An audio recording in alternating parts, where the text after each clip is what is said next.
We start this session by reviewing polynomial long division. I'm going to assume that you have already studied this technique.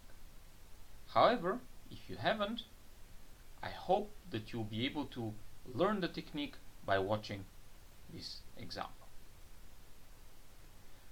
The technique that I'm going to demonstrate is very similar to integer long division. So, even for those of you who have not studied the technique before, it should look familiar. What we're going to do now is we're going to divide the dividend x cubed plus 2x squared plus 1. So the thing that we're dividing is called the dividend. And we're going to divide the dividend by the divisor x minus 1. What we're dividing by is called the divisor. So we're dividing the dividend x cubed plus 2x squared plus 1 by the divisor x minus 1. The first thing we do is we copy the dividend and we write it under the so-called division bracket. So here what you see here, this line is called a division bracket. So we write our dividend under the division bracket, and we write our divisor to the left of the division bracket. So here is the divisor, and here is our dividend. So here is our divisor. Alright.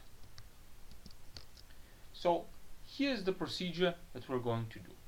First, we identify the highest order term in the dividend, that is x cubed, and we identify the highest order term in the divisor, that would be x. And then we divide the highest order term, x cubed, by x. So the two terms we just found, we divide the highest order term of the dividend by the highest order term of the divisor. The output of this division operation, we're going to write it here where the question mark is located. Okay, so when we divide x cubed by x, we get, I'm sure you guessed it correctly, x squared.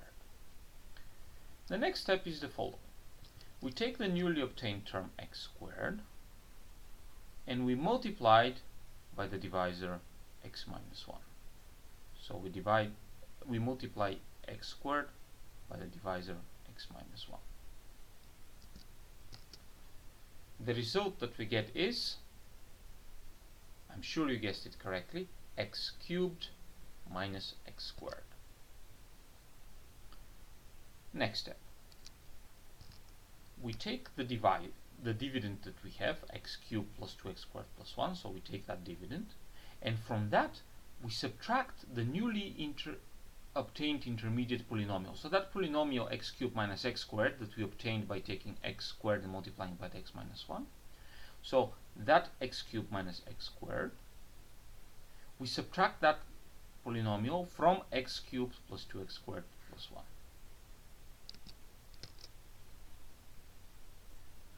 The result that we get is, I'm sure you guessed it correctly, 3x squared plus 1. Let's see why do we get 3x squared plus 1. I just want to make sure that we are all on the same page. So when I subtract from the dividend this polynomial, what do I get? Well, I'm having the polynomial x cubed plus 2x squared plus 1. And from that, I'm subtracting the polynomial x cubed minus x squared. Since I'm subtracting two polynomials, the second polynomial must have parentheses around it. Alright, so what do I get? I get x cubed plus 2x squared plus 1 minus x cubed plus x squared. Now minus with minus gives me plus. X cubed cancels. 2x squared plus x squared gives me 3x squared, and I have an extra 1. So indeed, x cubed plus 2x squared plus 1 minus x cubed minus x squared equals 3x squared plus 1.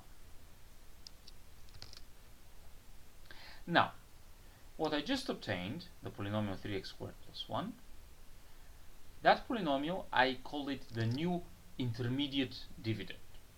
So I imagine that that newly obtained polynomial is my new dividend, and I repeat the exact same procedure that I did so far, with 3x squared plus 1 playing the role of the dividend. So I identify the highest order term, that is 3x squared, and I divide it by the highest order term of the divisor. So I divide 3x squared by x. I divide this guy by x. And the result that I get is, I'm sure you guessed it correctly, 3x. Alright, next step. The newly obtained 3x multiplied by the divisor x minus 1. And the result is, I'm sure you guessed it correctly, 3x squared minus 3x. Next, we subtract 3x squared minus 3x from the intermediate dividend 3x squared plus 1. Notice that we have two minuses in the play, a minus here and a minus there. So the result of our subtraction is, I'm sure you guessed it correctly, 3x plus 1. Once again, minus with minus gives me plus.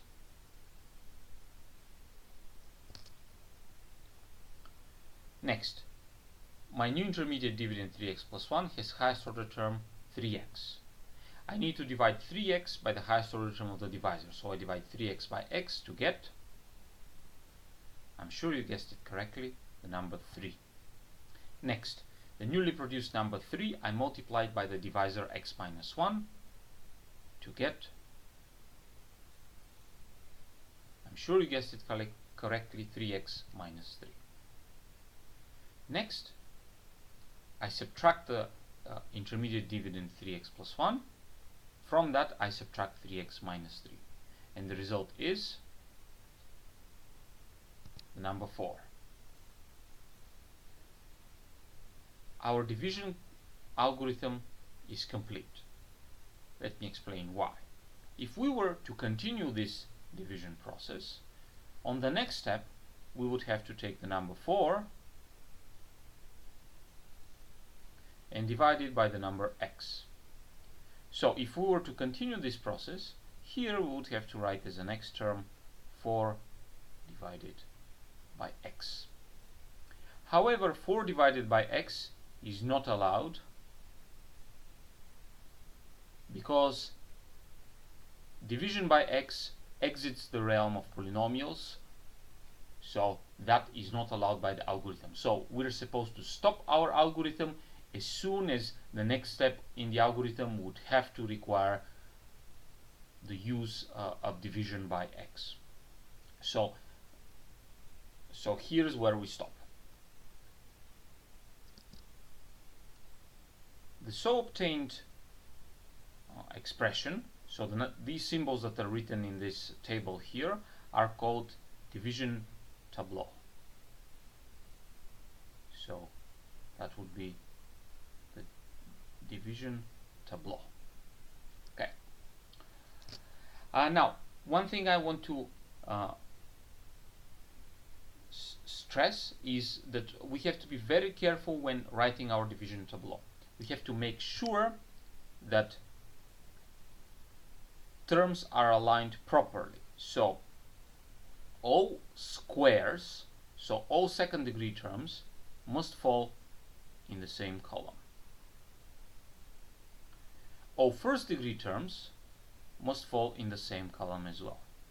If a polynomial is missing first degree terms, for example, the polynomial x cubed plus 2x squared is missing a linear term, a first degree term, well, you should imagine that you're having plus 0 times x here, and here you're having plus 0 times x, so you should imagine that the missing terms are added in there, and you should leave empty space for these missing terms. So you don't need to write 0 times x, but you should leave empty space. That is extremely important. So aligning terms properly in columns is going to make the difference between a properly filled in division tableau and a wrongly filled in division tableau. Once again, please make sure that you put all terms of like powers in the same column. So all second degree polynomial terms in one column, all third degree terms in one column, all 0 degree terms, so all constant terms in one column, and all linear terms in one column, leaving space, leaving empty space for missing terms. Okay, our division tableau is complete. Now, how do we read, how do we interpret our division tableau? What we see here, the number 4 is called the remainder.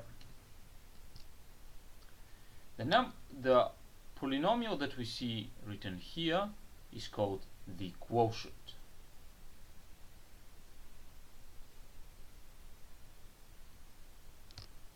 And as we said, the number 4 here is called the remainder.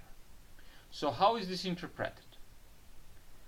The polynomial tableau that we just filled in can be interpreted as the following equality between polynomials. The dividend x cubed plus 2x squared plus 1, so the dividend x cubed plus 2x squared plus 1, is equal to the quotient x squared plus 3x plus 3. That's the number that's the polynomial we just obtained here. So that one is the quotient times the divisor x minus 1,